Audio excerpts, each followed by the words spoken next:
The first key area is inside my head. Nothing to do with pen or paper or sitting down and actually drawing.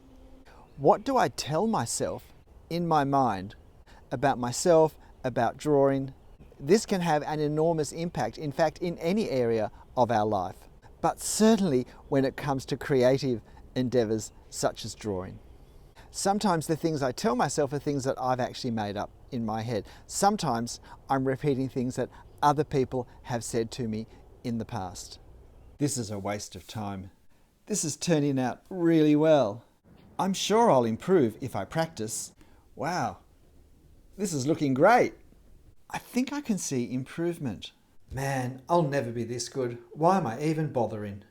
I don't have time to do this. I should be studying. If I really want to draw so much inside, surely I must have it in me.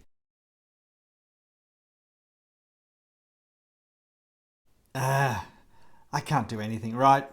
Any moment I'm about to make a mistake and ruin this. It seems to be so much easier for other people. I guess they just have it and I don't have in me the same natural talent.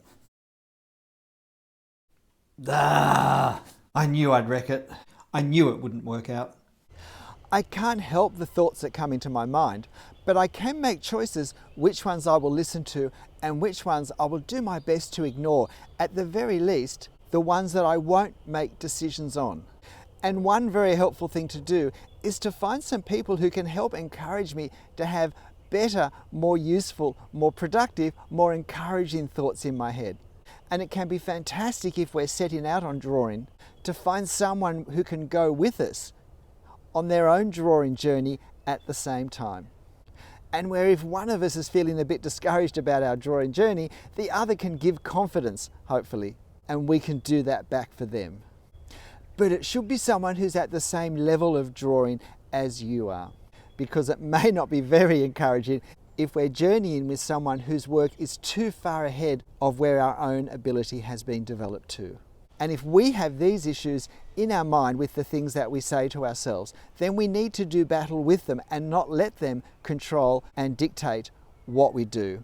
My second key area is also in our head, and that's how am I going to translate what's in front of me onto paper. One rainy day in 1982, I found this book and picked it up and began to learn Spanish. And I began to learn about issues in translation, in trying to represent one language in the words and the structures of a different language. But sometimes Spanish or English had developed a different way of saying something, a different way of thinking about it. And they were always the more challenging moments of translation. I see drawing having lots in common with translation. We're looking at something that's in one form and we're wanting to represent it in another form using certain tools. How do I take a photo of a three-dimensional object and represent it using individual lines? How do I represent patterns that, even if I want to draw in a great deal of detail, are simply too complex to be drawn? How do I translate or represent something such as leaves that have a complexity and detail which I couldn't possibly reproduce with a one-for-one line work in a drawing? How do I represent the texture of leaves in light and in dark and the blotchy variations of the trunk of the plane tree? Because I'm having to go from one language into another. And in this case, I'm wanting it to still say the same things that it says here, but in a different form. When I have a photo that shows depth, that shows long view into a background of things very close and things very far away, how do I translate this using ink and line? What choices can I make to bring this about? When I have architectural detailing with contrasting light and dark areas and multiple architectural planes, how do I translate this?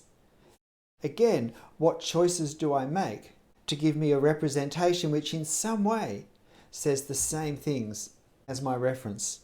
And in all of that translation work, there are many different choices that have to be made when we're trying to work out how we will represent both the objects and also the effect of the objects on our paper with the tools that we have at our disposal. Because the choices that I make will determine what my drawing looks like. I think in the end it will also determine what my drawing style looks like, because these many individual decisions all combined together in the one drawing will have an overall effect that should be fairly individual to me. I think when we realise how key these decisions are to the creative process, we can understand why it's important that we consider how we do this translation work, and that it won't necessarily be easy. And while it can be helpful to see how other artists do it, in the end, I need to work out how I will do it in combination with all the other ways I use to translate other variables.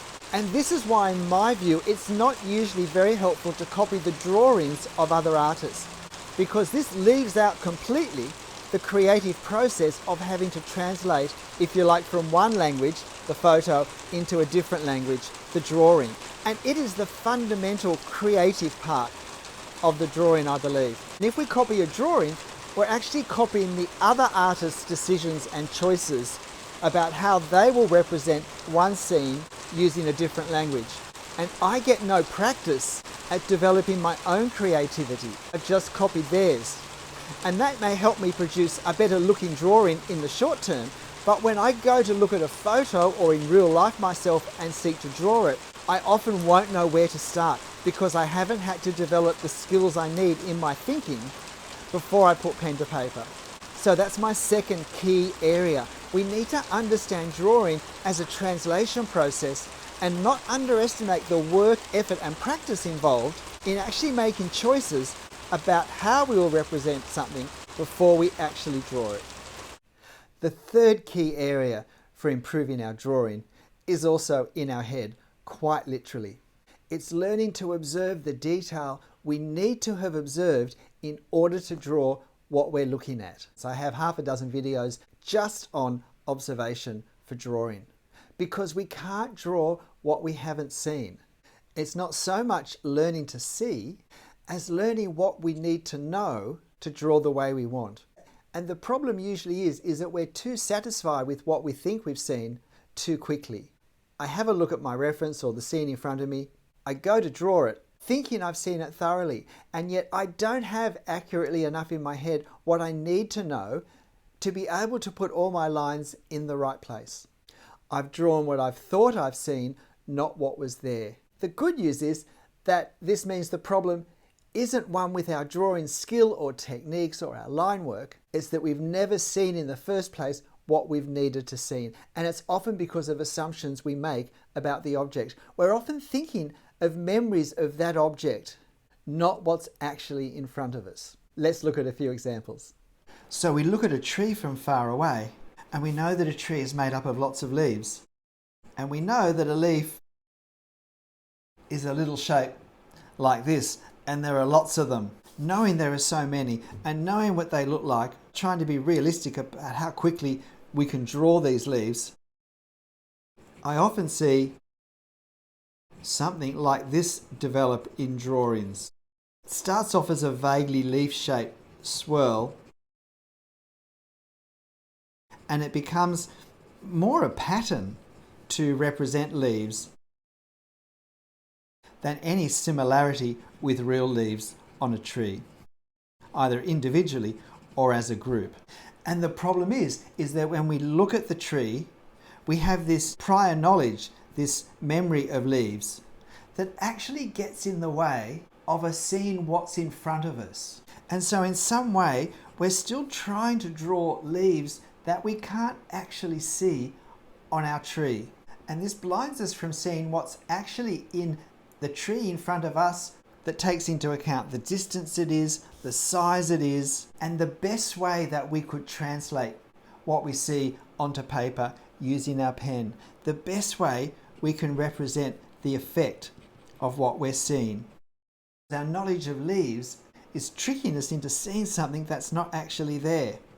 Instead, a better way usually is to treat the tree as not having individual leaves, but as being almost like a solid structure, and looking at the way the light is caught by the ins and the outs of this solid structure.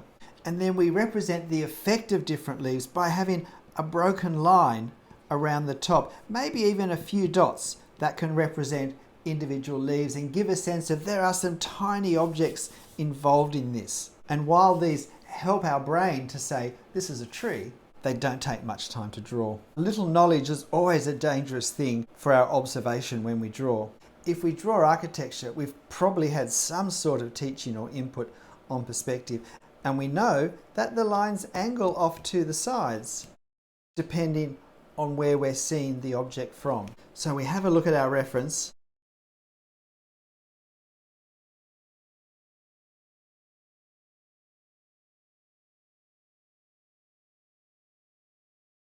And we'll draw incorporating the perspective. But what we haven't done is pay enough attention to how this angle changes. It becomes a higher and higher angle the further up it goes from our eye level, which is down here.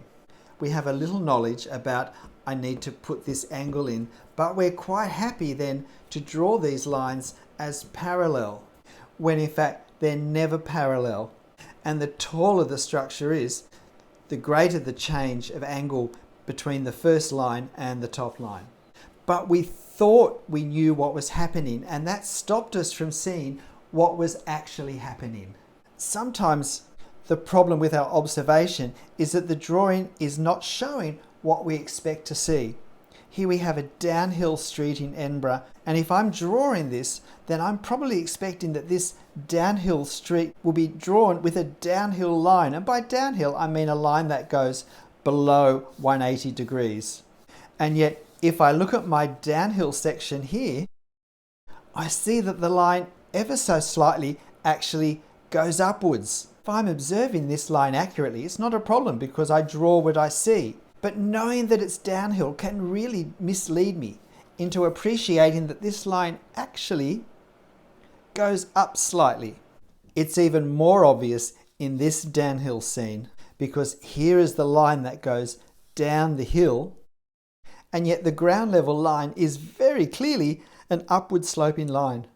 So sometimes it's hard to observe accurately because we think we already know what the answer is going to be. So coming to understand that observation for drawing is not as easy as we think it is, and then learning to see the information we need to collect in our head to be able to draw our subject accurately is a really key step in improving our drawing.